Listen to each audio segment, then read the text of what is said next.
Welcome mga rides. So today we are going to unbox the GoPro HERO10 Black, a special bundle edition that we bought on their website at GoPro.com. Samahan niyo ako. So ito yung box niya, no? Na-receive ko siya last year pa, December 27 ata. Yan yung box niya, no? So buksan na natin.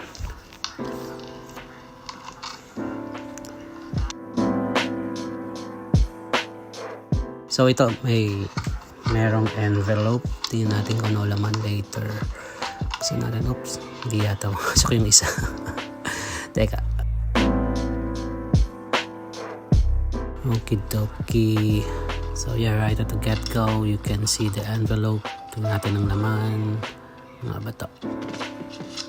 So yeah, ito yung SD card. Yeah, ito nga pala comes with a 32 gig SD card. So it's a SANDISK Extreme 32 gig. So siguro ito yung recommended nila na mga SD card for this GoPro HERO10 Black. So bakit wala sa plastic to? Yung GoPro HERO9 ko nasa plastic eh.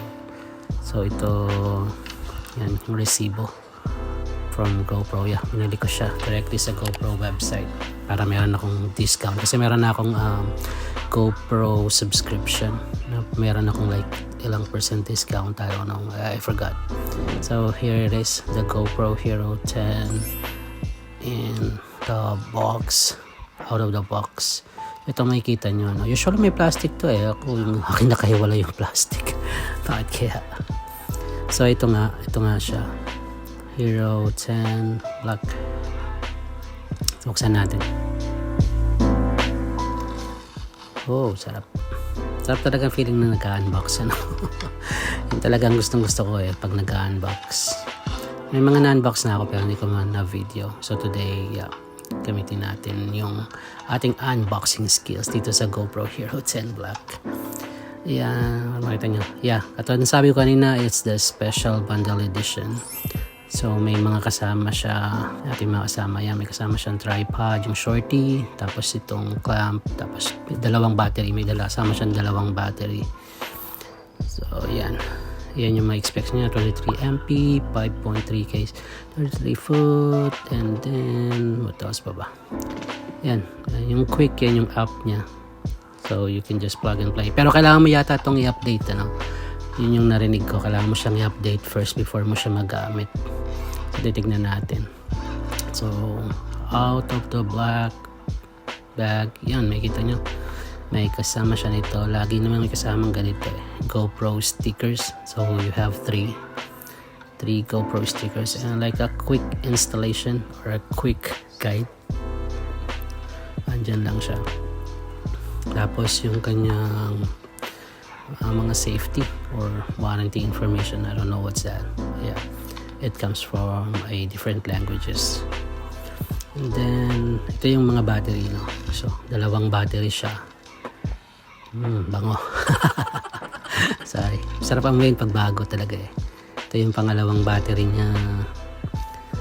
Yan, balik muna natin sa loob. Mamaya pasok natin dun sa sa GoPro. So ito yung clamp. Oops, sorry. Yan yung clamp niya. Magnetic siya. Nakakatuwa. Meron ako dating ganito mga nabili, no? Mga wala siyang magnet. Yan, magnet siya. Hindi ko naman siya pwedeng gamitin sa motor ko yung magnet kasi wala naman siyang sakit. Yan. Tapos ito yung cable niya, USB-C cable to USB. Yan. Usual na ginagamit siguro from HERO7 or HERO8. Ganyan na USB-C na yung ginagamit nila. And then itong mga to, I don't know ang tawag dito, basta yan, meron siyang short tsaka long. Tapos ito yung sa helmet, clip-ons, mga clip-ons yata yung tawag dyan. Yan, dalawa, isang helmet na merong 3M stickers. Tapos itong mga itong mga screws niya, dalawang screw din for both. Lagay natin. Yep. So yan, dalawa siya, isang short, isang long with the GoPro logo.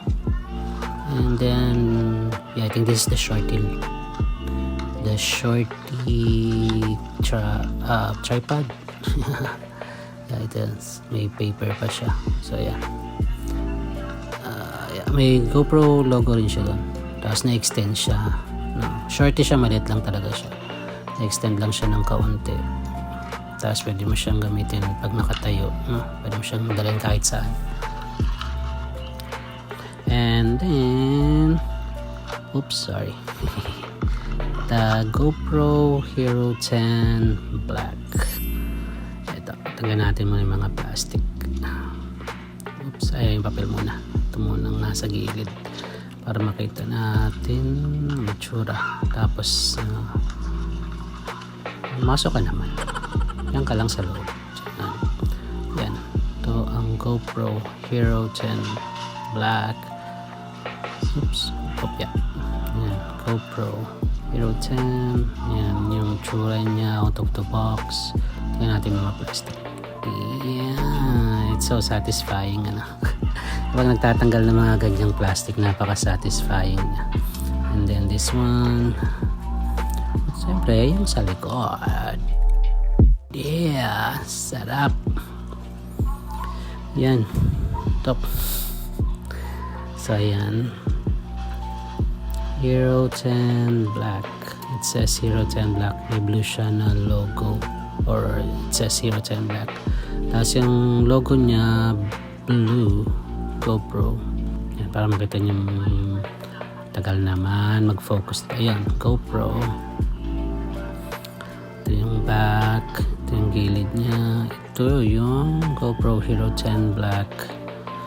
Ano ba? HERO10 Black. So yan, GoPro Hero. Ayan, natin lalagay yung battery. Lagay natin yung battery, then start natin. And start natin. One click. Yeah. On na siya, one click. So yan, makikita nyo. So ito naman gagamitin natin sa ating moto vlogging. I-review natin, tingnan natin kung maganda yung audio niya. Alam nyo kasi pinalitan ko yung GoPro Hero 9 ko. Pinalit ko ito. Itong GoPro Hero 10 na to. Kasi pangit ang audio, meron siyang popping and crackling sound na parang normal na sa GoPro Hero 9, no? Nakakainis. Tapos it comes with a bag na ito, no? Usual from Hero 8 ata.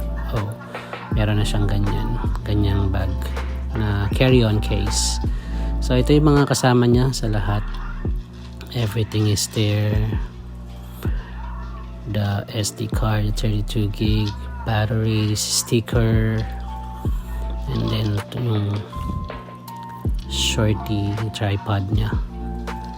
So ayan ang ating GoPro HERO10 Black. Salamat sa pagsama sa akin sa unboxing na ito. And titignan nyo, i-compare natin yung sound ng GoPro Hero 9 and GoPro Hero 10.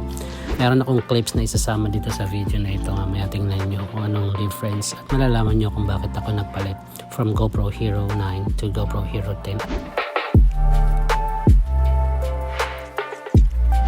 Let's go mga ka-rides! Let's try our GoPro Hero 10. This is a test of moto vlog on a Yamaha R3, their new GoPro Hero 10 Black. Let's see the difference sa Hero 9 that we have before. Pagasan tayo, tignan ko lang yung difference ng audio niya sa previous audio natin.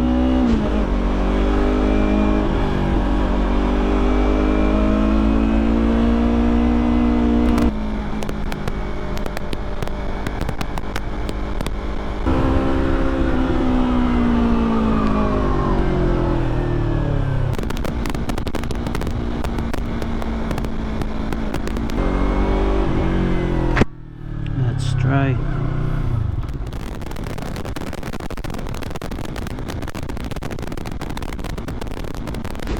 Let's check. Sana naman okay na to, no? Lintik na to. Masyadong magastos itong GoPro na to. Masyadong magastos ang photo vlogging. I don't want this to happen. Siguro naman itong GoPro Hero 10 will be a good choice para sa motor vlogging.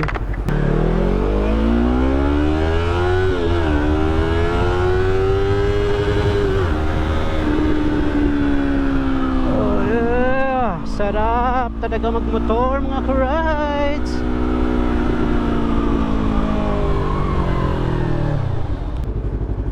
Let's try this mga ka-rides. Magas muna tayo. Tayong gas. Okay.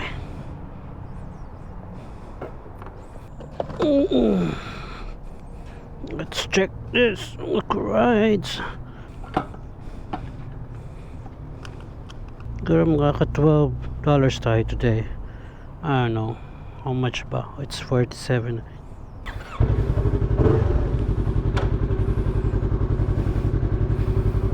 Ayos na mga ka-rides. Meron tayong gasoline. Meron tayong invitation from the Pinoy riders so-called to do it's actually yung na-postpone na Christmas party ng Pinoy riders so-called. So invited tayo.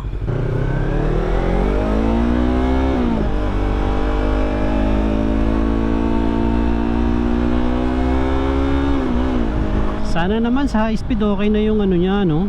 Kaya binibilisan ko kasi yung nakaraan sa HERO10 Black, medyo hindi maganda yung audio niya, no? Yung natin na ano siya, talagang grabe. When it comes to high speed na ano, to talagang grabe ang popping and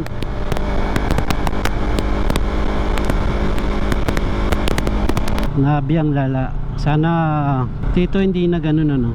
Sana itong HERO10 Black ay maayos na. Sabi nila this is perfect for moto vlogging yan, pero tingnan natin, hindi natin alam. Sana nga perfect na siya for moto vlogging. Mga ka-rides, nagastos nga itong moto vlogging na ito, no? You have to buy different equipments for different things. So yun nga. So ayan, maraming salamat sa inyo mga ka-rides sa pagsama sa akin sa unboxing na ito. Hanggang sa susunod na video natin, and ride safe everybody.